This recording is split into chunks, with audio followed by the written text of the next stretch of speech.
Hello. Last time we looked at forgiveness. Today we're going to be looking at understanding as we try to create enough fuel to make it through our current situation. I mentioned a book last time about forgiveness called I Should Forgive But, and it's by a writer named Chuck Lynch.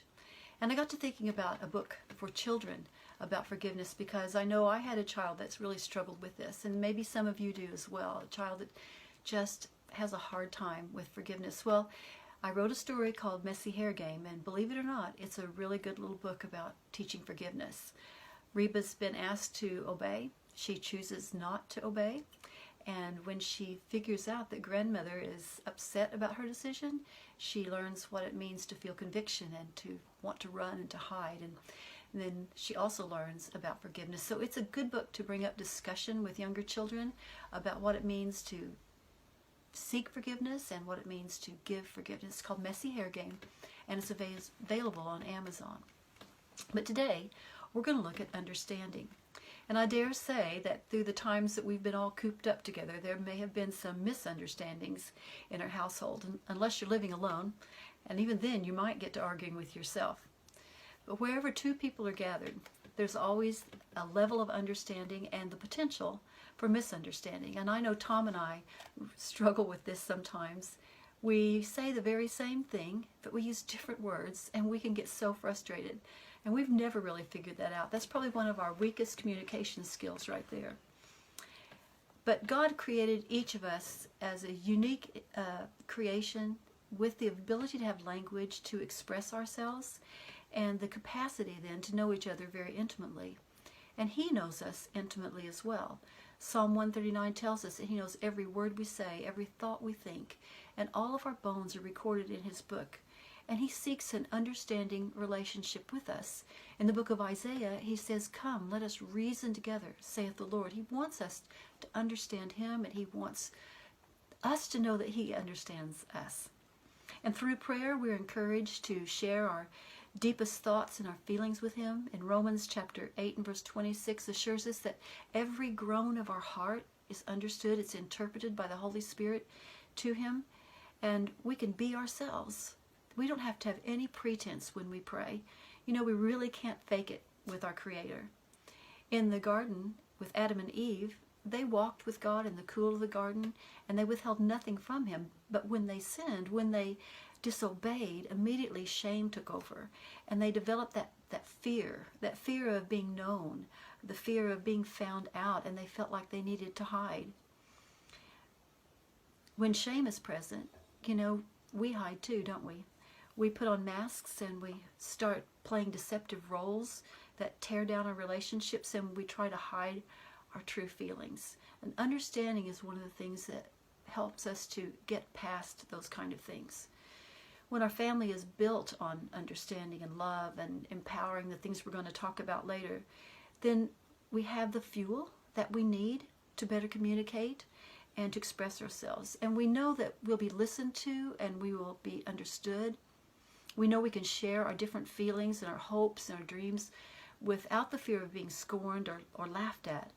And when we fail, we know we can come home and ask for help. We don't have to hide or pretend. We know the family will be gracious, they will forgive, and they will understand. And there's a growing mutuality, a submission, if you will, in love and in the relationships that means there's a give and take. I understand what you need, and you understand what I need, and we're both willing to give a bit of ourselves in order that those needs might be met, and we thereby understand and value each other. We get that same feeling one toward another. And then understanding comes with time, doesn't it? You know, a new marriage, you take off, and we've got some new marrieds over here, and they're learning each other, figuring out what each other like, what they don't like, what hopes they have in life, what fears they have, and all sorts of things. And marriages grow that way, don't they? As each person peels back a layer of who they are as they grow in trust in their marriage, understanding takes place as you grow along. And it's the same way with a child. A newborn expresses itself with tears and usually screaming. And you understand they either are hungry, they are dirty, or they might need a cuddle. But as they grow, You hope that they will start to use words and not screaming when they want to express themselves. And you start to see their character, and that little person is growing up right there in front of you, and you come to understand how they work and how they think and how they will react. Understanding is absolutely vital for forgiveness and empowering and love. It's actually foundational. It's akin to knowledge and wisdom, and it helps you guide your family. The book of Proverbs repeatedly tells us to seek it, to seek understanding, to seek the fear of the Lord, righteousness and judgment. All these words go together. If you just read the first 4 chapters of Proverbs and see how many times understanding is there, you'll be surprised. And Proverbs chapter 4 verse 7 says, with all thy getting, get understanding. And it's not talking about you figuring things out. It's talking about getting God's opinion. We want to let his opinion become our opinion. Because through those first 4 chapters there in Proverbs, he explains about the good path, the benefits of staying on the path, and the whys that we should stay on the right path. And we need to be teaching these things to our children and living them ourselves, living in understanding and creating understanding by conversation. In our families, understanding is necessary to know who we are as a family. What are our values, our goals, our family rules, if you will. Understanding the how and the why and the what for of our family is what creates unity. You need to take time to instill this in your children and passing it on to them. It's a generational teaching, and it's passing on your faith and passing on your standards, and it makes your family who you are. Remember that forgiveness creates peace in our home, but understanding creates unity. It's that feeling of being part of a unit. The sad thing is that sometimes families have sometimes families have a hard time understanding each other. They have poor communication skills that create an atmosphere of withholding instead of sharing, or fear instead of assured love, or rejection instead of acceptance. And you may have discovered some of these weaknesses in your family while you've been living so closely together. Or maybe this has been a time that God's given you to actually work through some of those things and heal some of those misunderstandings. I thought we'd take a little bit of time to think through some communication skills that will help us while we're here together. The first thing is we must be speaking the truth in love. You know, lying or trying to dodge the truth or ignoring it, just thinking if I just don't look at it, it'll go away, that just doesn't work. We have to speak the truth in love. But that doesn't mean we're to speak the truth no matter how bad it hurts. It means that we're supposed to be speaking the truth in a way that is gracious and helpful. And learning to form our sentences well and think before we speak. It's a real tool to help in being understood and giving understanding when we think about what we say. And use positive words in all situations, even when you're having to speak the truth in love, even when you're having to correct someone. Look for ways to put it positively. And there needs to be a mutual respect and a consideration for each other. That isn't to say that the child is equal to the parent, okay? But it does mean that there should be a respect for each other's dialogue. There should not be a disrespectful attitude or disrespectful words. Should not be calling each other names or blaming or accusing, but putting forth the words that respectfully create understanding. There also needs to be the ability of free expression of feelings. You know, sometimes kids just need to tell you how they feel. They might be way off base, but if you will listen first and listen well, you might figure out a sense of where they're coming from and be able to adjust. Again, free expression is not a license for outbursts or disrespect. Honor and self-control are necessary to be understood correctly, and we must be teaching that and showing that to our children. Skillful negotiation skills during a conflict is another tool for understanding.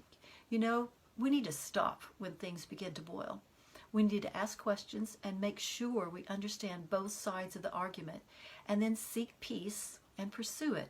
Be a peacemaker, not an adjutant. You know, I used to tell my kids, your reaction is your choice. Well, I was trying to teach them their individual responsibility. They could learn self-control and good communication skills, or they could blow their top and receive the consequences. I also encouraged them to be the adult in the situation, especially when they were out with their peers, that they would make choices when they're out there that would be adult-like, that would keep them safe and their friends safe as well. And then to understand then their individual responsibility for their reactions. And listening. Oh, how we need good listeners. You know, a good listener listens. They don't interrupt. They aren't just waiting for you to stop so they can say their bit. They listen, and then they ask questions, and they continue the conversation based on what you've said, creating a flow of understanding. Listening is an amazing skill. You learn so much more, and you understand what makes the other person tick if you just take the time. And it does take time, and sometimes patience, but it's well worth it. It pays off. And we must watch our nonverbal cues as well. That's our facial language, our body language.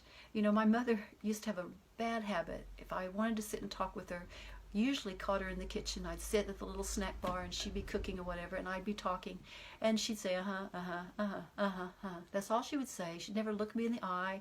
She'd never, hardly acknowledge I was there in that sense. And I got to where I just gave up telling her my hopes and dreams, because her body language let me know that she really was not interested in my story or in my thing. And, we can do that. If we look impatient, if we look hurried, if we look agitated or angry, people wonder if we're really listening. So smile and listen and keep the eye contact in the right way.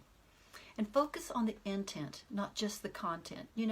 Kids and some adults have a hard time putting their feelings into words. And sometimes they say it all wrong. So take time to listen to the intent and ask questions so you understand. And showing that interest will help you with your relationship. And then use a bit of humor. A happy family laughs together, but not at each other. They laugh with each other. There's a big, big difference. And use wisdom. Ecclesiastes says to everything there is a season. There's a time to speak and a time to keep silent. So use wisdom, great wisdom, in your communication skills. We all want to be understood, and most of us try hard to express ourselves to those that are close to us, but sometimes we still find ourselves asking, does anyone understand me? Well, my friend, God is the only one who really understands, and He knows everything, every word, every thought, every motive, every intent of our heart, and He still loves us. And we need to express that same love and understanding to our families. So here's some things to remember. We don't know everything about our family members. We can only see and hear what they express, and it's always colored by our opinions as we take it in. And your family, your child, your spouse does not know everything about you either. So it's unfair to expect them to understand. They're not capable. They don't know what's going on inside of you all the time. And you even have a hard enough time understanding yourself sometimes, right? I know I do. But you know what? God is the understander. God is the one you can talk to about your deepest hurts and your problems and your fears. And I've always found the more I pour my heart out to Him, the calmer and more assured I become. He creates within me a desire and an ability to understand others better, and mostly to see them as people He loves and people He wants me to love. And I do that by seeking to understand them, to serve them in this way. Understanding is service, and it adds fuel to all my relationships, and it will to your family as well. So if you need someone to talk to Him. If you need someone to complain to Him. If you need someone to understand, take yourself to the wonderful counselor and pour your heart out to Him. No one understands like Jesus. He's a friend beyond compare. Meet Him at the throne of mercy. He's waiting for you there. No one understands like Jesus when the days grow dark and grim. No one is so dear, so near as Jesus. Cast your every care on Him. He understands.